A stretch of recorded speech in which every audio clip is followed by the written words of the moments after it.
মধ্যপ্রাচ্যে চলমান সংঘাতের মধ্যেই নতুন করে উত্তেজনা ছড়িয়েছে ইরানের শীর্ষ নিরাপত্তা কর্মকর্তা আলী লারিজানিকে হত্যার ইসরায়েলের দাবি ঘিরে।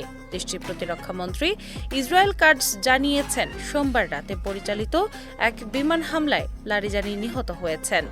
মঙ্গলবার এক আনুষ্ঠানিক বিবৃতিতে কাটস বলেন, ইসরায়েলি সামরিক বাহিনী তাকে জানিয়েছে যে নির্দিষ্ট লক্ষ্যবস্তুতে পরিচালিত ওই হামলায় ইরানের নিরাপত্তা প্রধান আলী লারিজানি নিহত হন।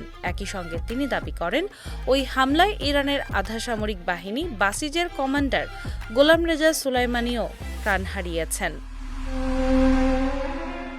তবে এই বিষয়ে এখনও কোনো আনুষ্ঠানিক প্রতিক্রিয়া জানায়নি তেহরান। ফলে ইসরায়েলের এই দাবির সত্যতা নিয়ে আন্তর্জাতিক মহলে সংশয় ও কৌতূহল তৈরি হয়েছে। বিশ্লেষকরা বলছেন, যদি এই দাবি সত্য হয় তবে এটি ইরানের জন্য বড় ধরনের কৌশলগত ধাক্কা হিসেবে বিবেচিত হবে। এর আগে ২৮ ফেব্রুয়ারি যুক্তরাষ্ট্র ইসরায়েলের যৌথ হামলায় ইরানের সর্বোচ্চ নেতা আলী খামেনি নিহত হওয়ার পর লারিজানি হতেন সর্বোচ্চ পর্যায়ের আরেকজন গুরুত্বপূর্ণ ব্যক্তি, যিনি এই সংঘাতে প্রাণ হারালেন। ইরানের বাসিজ বাহিনী, যা ইসলামিক রেভলিউশনারি গার্ড কোরের অধীনে পরিচালিত একটি গুরুত্বপূর্ণ আধা সামরিক ইউনিট, দেশটির অভ্যন্তরীণ নিরাপত্তা ও বিক্ষোভ দমনে গুরুত্বপূর্ণ ভূমিকা পালন করে।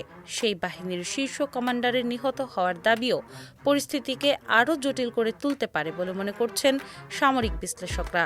অন্যদিকে ইসরায়েলের প্রধানমন্ত্রী বেঞ্জামিন নেতানিয়াহুর কার্যালয় থেকে জানানো হয়েছে, তিনি ইরানের শাসক গোষ্ঠীর উচ্চ পর্যায়ের কর্মকর্তাদের লক্ষ্য করে অভিযান জোরদারের নির্দেশ দিয়েছেন। এতে করে স্পষ্ট ইঙ্গিত পাওয়া যাচ্ছে যে ইসরায়েল কৌশলগতভাবে ইরানের নেতৃত্ব কাঠামোকে দুর্বল করার পথে এগোচ্ছে। বর্তমান প্রেক্ষাপটে মধ্যপ্রাচ্যের এই সংঘাত শুধু দুই দেশের মধ্যেই সীমাবদ্ধ নেই, বরং এটি আঞ্চলিক এবং বৈশ্বিক শক্তির ভারসাম্যের উপরও প্রভাব ফেলছে।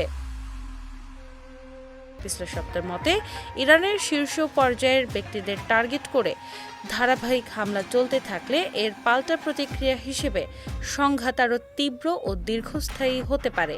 এতে পুরো মধ্যপ্রাচ্য অঞ্চল নতুন করে অস্থিতিশীলতার দিকে ঠেলে যেতে পারে। সব মিলিয়ে আলী লারিজানিকে হত্যার এই দাবি এখন শুধু একটি সামরিক ঘটনার মধ্যেই সীমাবদ্ধ নয়, বরং এটি মধ্যপ্রাচ্যের চলমান ভূ রাজনৈতিক উত্তেজনাকেও আরও জটিল ও অনিশ্চিত করে তুলছে। দিনা ইসলাম, বাংলা বাজার পত্রিকা।